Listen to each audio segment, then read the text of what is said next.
I think I filed a resolution last week requesting for an investigation. Resolution number baliktad. Wala dito. Copy tayo. Resolution 938.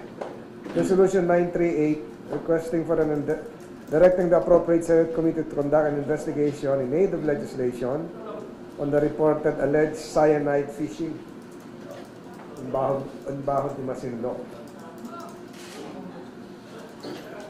Sir, why do you think there's a need for the Senate to investigate on this?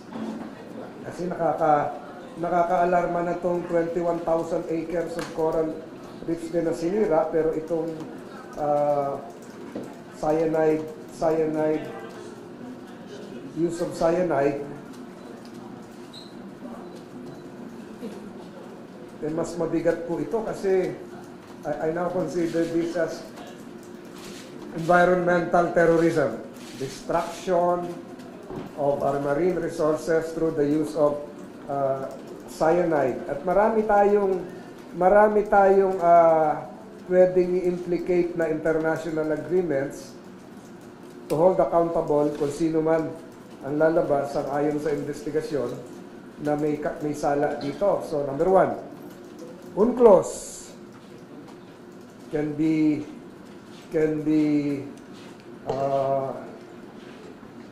utilized to trigger an investigation. Pangalawa, Convention on Biological Diversity signed by the Philippines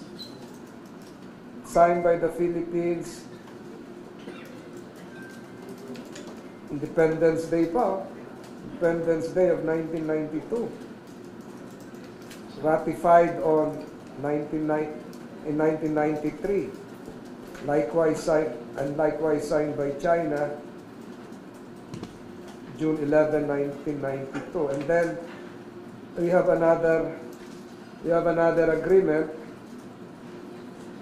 Convention on International Trade in Endangered Species and Wild Fauna and Flora. Philippines became a party on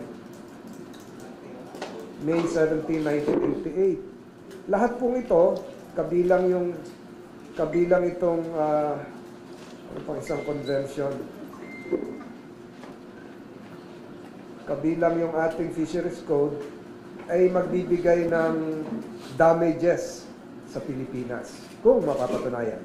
Sir, paano yung magiging direction ng investigation considering na yung Chinese government nag-deny po na sila yung mga so, sino yung mga expected or target resource parties? Ang alam ko, meron ng parallel investigation na ginagawa ang Department of Justice. At ang alam ko ay nag-utos na rin ng Malacanang na ipagpatuloy yung investigasyon. So siguro dito, we can have Coast Guard, we can have the FAR, we can have the fishing company stationed in Baho de Masinloc. At yung mga mangingisda natin na nandun, di ba, hindi na umaalis yung iba, dinadalhan na lang ng ayuda ng BIFAR. So pwedeng ipatawag yon. At siguro itong resolution na ito ay baka sa Committee on Environment mapapunta.